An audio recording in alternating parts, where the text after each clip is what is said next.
दोस्तों आज का हमारा टॉपिक है एचसीएफ कैसे निकालें। ठीक है ना। देखिए एचसीएफ का फुल फॉर्म क्या होता है, हाईएस्ट कॉमन फैक्टर, और इसको हम महत्तम समापवर्तक भी कहते हैं, यानी कि मसा निकालना भी कहते हैं। तो मसा निकालना बहुत आसान है फ्रेंड्स। एचसीएफ कैसे निकालना है, इसको निकालने का तरीका क्या है, ये सब आपको पता चल जाएगा जब हम ये क्वेश्चन को सोल्व करना शुरू करेंगे, है ना। तो चलिए सोल्व करते हैं हम। देखिए यहाँ पर हम एचसीएफ भाग विधि से निकालेंगे, और भाग विधि से एचसीएफ निकालने के लिए कुछ बातों को आपको ध्यान में रखना है। अगर कोई भी संख्या आपको दिया रहे तो सबसे पहले आपको उनमें से छोटी संख्या कौन है और बड़ी संख्या कौन है उसको ध्यान से देखना है। ठीक है ना। तो देखिए ये दोनों संख्या में हम देखते हैं तो ये छोटी संख्या हो जाएगी और ये बड़ी संख्या होगी। तो हम क्या करेंगे, बड़ी वाली संख्या को छोटी वाली संख्या से डिवाइड करेंगे। ठीक है ना।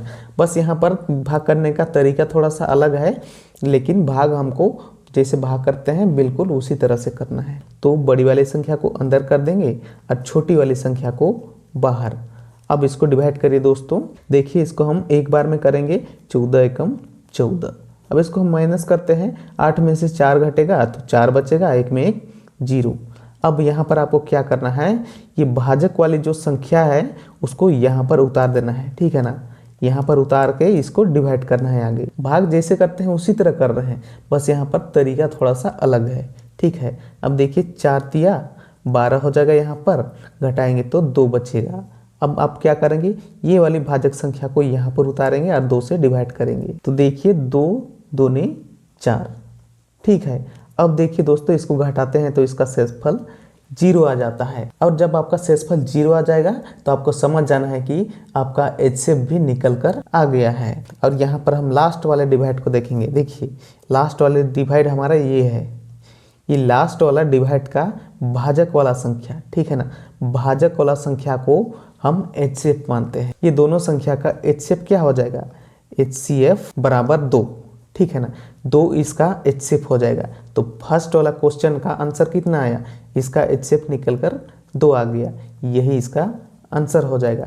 तो इसी तरह आगे भी निकाल सकते हैं। देखिए यहाँ पर 128 और 12 का आपको एचसीएफ ज्ञात करना है। ठीक है ना। तो सबसे पहले आपको क्या करना है, मैंने क्या बताया है, छोटी संख्या कौन है और बड़ी संख्या कौन है उसको ध्यान से देखना है। तो छोटी संख्या तो ये है और बड़ी संख्या ये है।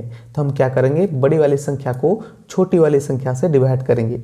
तो सबसे पहले हम बड़ी संख्या को लिखेंगे और इस तरह से छोटी वाली संख्या से डिवाइड करेंगे। इसको हम डिवाइड करते हैं तो देखिए 12 एकम 12 होगा यहाँ पर।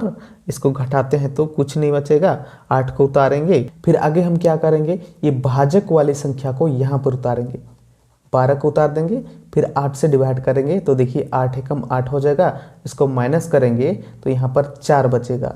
अब आगे हम क्या करेंगे, 0 शेषफल नहीं आया है तो ये वाला भाजक को यहाँ पर उतारेंगे और 4 से डिवाइड करेंगे। ठीक है ना।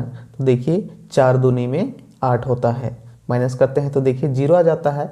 यानी कि जब 0 आ जाता है हमारा शेषफल तो हमें समझ जाना है कि हमारा एचसीएफ भी निकल कर आ गया है। ये वाले भाग में देखेंगे हम, और यहाँ का जो भाजक वाली संख्या रहेगा वही आपका एचसीएफ हो जाएगा। तो इसका एचसीएफ कितना आया, 4। तो सेकेंड वाला क्वेश्चन का एचसीएफ हमारा 4 आ गया। ठीक है ना। ठीक है, आपको पूरा समझ में आ गया। अगर अब तक भी आपको समझ में नहीं आया है तो और एक क्वेश्चन बचा है, इसको देख लीजिए, उसके बाद आपको 100% समझ में आ जाएगा। तो हम क्या करेंगे, बड़ी वाली संख्या को छोटी वाली संख्या से डिवाइड करेंगे। 16 एक बार में लगेगी, 16 एकम 16। इसको माइनस करेंगे तो देखिए 14 में से 6 घटाएंगे तो यहाँ पर 8 बचेगा, 1 में 1 0। फिर आगे हम क्या करते हैं, भाजक वाली संख्या को यहाँ पर उतार देते हैं क्योंकि 0 नहीं आया है हमारा शेषफल। तो भाजक क्या है, 16। 8 दूनी 16। इसको माइनस करेंगे तो देखिए यहाँ पर शेषफल हमारा 0 बचेगा, और शेषफल हमारा 0 आ जाता है तो हमारा एचसीएफ भी आ जाता है। देखिए हम ये भाजक वाली संख्या को एचसीएफ मानते हैं। तो एचसीएफ बराबर यहाँ पर 8 आ गया। तो थर्ड वाले क्वेश्चन का आंसर कितना आया, इसका एचसीएफ देखिए यहाँ पर 8 आ गया। तो देखिए दोस्तों इस तरीके से आपको एचसीएफ ज्ञात करना है भाग विधि से। ठीक है ना। मैं उम्मीद करता हूँ कि आपको एचसीएफ निकालना पूरा समझ में आ गया होगा। यदि समझ में आ गया हो तो ज़्यादा से ज़्यादा वीडियो को शेयर करें एंड चैनल को भी सब्सक्राइब जरूर करें। धन्यवाद।